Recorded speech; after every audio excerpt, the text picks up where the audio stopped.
Stories from below 7. Just another sip, and there they are again. Watching me to the face, with the smile I always loved, or so I thought. As I wake up to go to work once again, God. This, just getting up from the bed, is tiring enough to make me want to quit, but work is work. So I need to stand up and keep it up with my life. You know how is the deal. The judge told me that I cannot drink again, not even a beer, as they would revoke my license.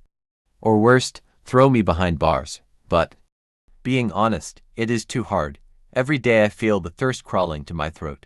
Jesus. I really could get a drink, just another sip, that would be enough, sadly.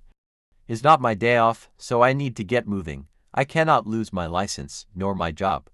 It's the last thing I have to live. And I don't have the guts to assault some bastard on the street for their pocket money. Not that I did have the temptation of doing it. It would be easier, whatever. I go to my boring job as a bus driver, and remain silent for my entire shift. Nobody talks to me. But I cannot get distracted, so I don't mind, still. I feel too lonely. At times like these, I would kill for just another sip, even at work. But no. I get to my empty house, where no one is waiting for me. After all, my wife took my kids and abandoned me, just for a stupid accident.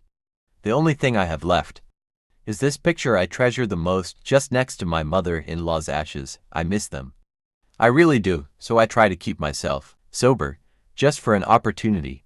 The hardest part is to keep up. Once the loneliness feeling vanishes, the only thing I want is a cold beer going down my throat. Or some whiskey. That warms me up on these cold nights, but do I actually need a family? Why should I keep trying? I bet you want to know what happened. The problem started when coming home from a usual meeting with some friends that left me behind after all this. I was driving with a lot of alcohol on me, but I was fine. I felt great, and I know it might be a lie that I told to myself. But whatever. Then, suddenly, I crashed to a house on my neighborhood. I survived with minor injuries, but it was a huge problem, so I went back to the bar. Called the police, reported my car as stolen, and everything was good, I thought. When I returned home, she was already at her mother's place, along with my kids, leaving me with just a picture of all of us with a happy smile that I soon will see again. So, once again, I'm up to work. Finally, tomorrow I will see them, and I cannot wait, so I take the picture with me, as my lucky, charmed dot as a celebration. I will do something no one will know. Just another sip, as a goodbye to the old me. Or so I thought. Fortunately, no one talks to the bus driver.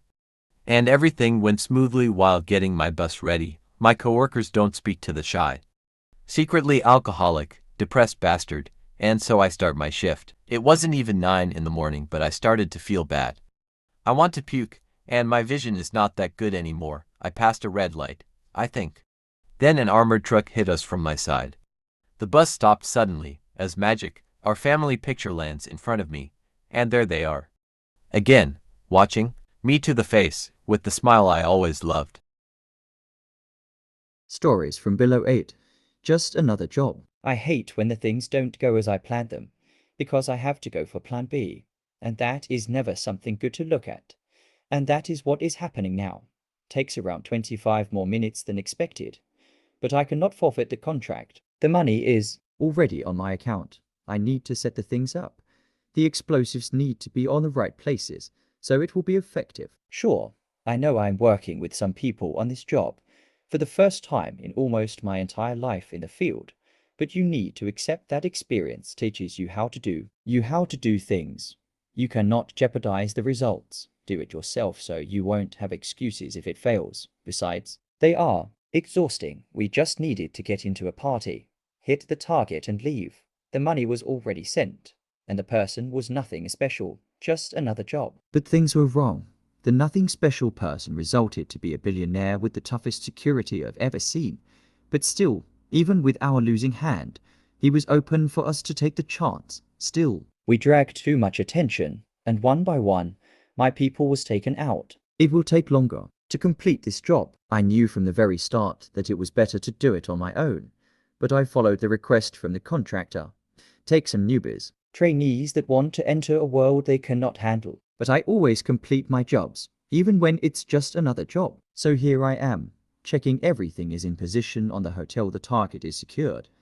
But as I don't have access to the room, or the ones near it, I have to do it in this way. Fake fires using smoke bombs will make them go outside or the basement, both covered with the real deal. The last one of my team members, the only one that was not in the building, is prepared for my impossible. The smoke bombs activated before time. It was not supposed to be like this. The people start to run from the building, but the target does not leave the room. I need to act with plan C. Dressed as a security guard of the place, advised the sniper to cover me and take my chance. I did not receive a picture of the target. After all, the target is just one of those eccentric bastards who never appears on cameras or has showed his face on public. But the information tells us he is there. So I enter the room, and it was empty. They probably escaped before. Weird. I always make sure the information is never leaked. On the bed, I see a closed briefcase. I am not used to open other people's stuff, but my instinct told me to do it, and I see it. An old target of mine. A colonel from another country. Corrupt, or so I was told. But I do not make questions. I never do. I provide results. He was just another job. Over the headset, the sniper told me what happened. It was a vengeance. The rookie was his son. The guy who contacted me, his brother. The poor guy was blabbering something about the year spent planning everything. But I don't pay attention. After all, I always take measures. Repercussions is what will happen now. All my team was with him. People I took down before. They were driving me to this place. I hear a click on the main door. I'm locked now, and a laser aiming to my chest. So I pull a second trigger on my pocket. I may be old, but not stupid. I activate the trigger and hear a smirk while I remember they handed me the security guard jacket when we started Plan C. I was outplayed by some kids. God, I hate when the things don't go as I planned them. Stories from below 9. On top of the world, you need to admit it. This site is the best anyone could look in their entire life, and I love it. That's why I asked my office to be in this specific floor. In this specific side of the building, a magnificent view, but in any case, let's focus here. I have work to do. When you run a big company, sometimes you need to be cruel. Your own co-workers will think that you are a monster when you have to do some things that they cannot understand. Or they do, but they simply do not accept it.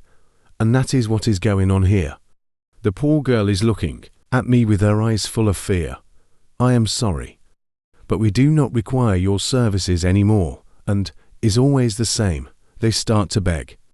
And it breaks my heart every time, but I cannot do a thing. So I maintain my serious face and ask her to leave the building. But I have to turn my chair when she speaks about the illness of her father. A tear run on my cheek, but no one can see it. As well, no one can feel the pain in my chest this caused me. Am I really on top of the world? Every morning, when I wake up, I ask to myself if I should continue running the business. After all, I built this from zero. I worked hard for so many years, and the only thing I asked was the office with that view to the bay. The sight of the sun going down is magnificent, and waiting until the sun is set is the only thing I really love at my age. Now it is time to do what I do. After firing an employee, I contacted her, and she was still upset. But I know she smiled when I told her about a recommendation on another place and some assistance with her father. At the beginning, even when it hurts, I doubt, but in this case was real, and I smiled too. I'm not trying to gain anything. I like to make people happy. I have my own reason, my own sins to pay for, but when the time comes, I will. In the meantime, I will enjoy this view, the one I have on top of the world. Suddenly, one day, I received a call. It was the same girl from before. She was broken in tears, blaming me for the death of her father. But that was not logic. I even helped her.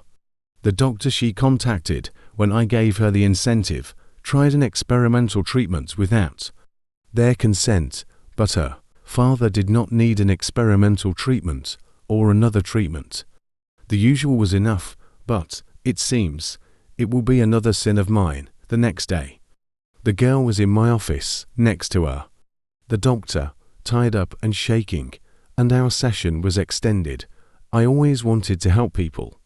And the reason why the people love me, it is for the wrong ones, in any case. We ended, and she was still crying, and the doctor was no more. I got too tired. Yous are merciless with me. The poor girl is devastated. I know these acts don't do a thing, after all. The lost ones cannot come back. On top of the world, I sit in my desk, more tired than usual. But I watch the ocean. I smile because of the view. Something is wrong with me. My left arm feels stiff. My chest hurts too much. I'm too tired and feel like fainting. Finally it's here. But you need to admit it. This sight is the best anyone could look in their entire life. And I love it.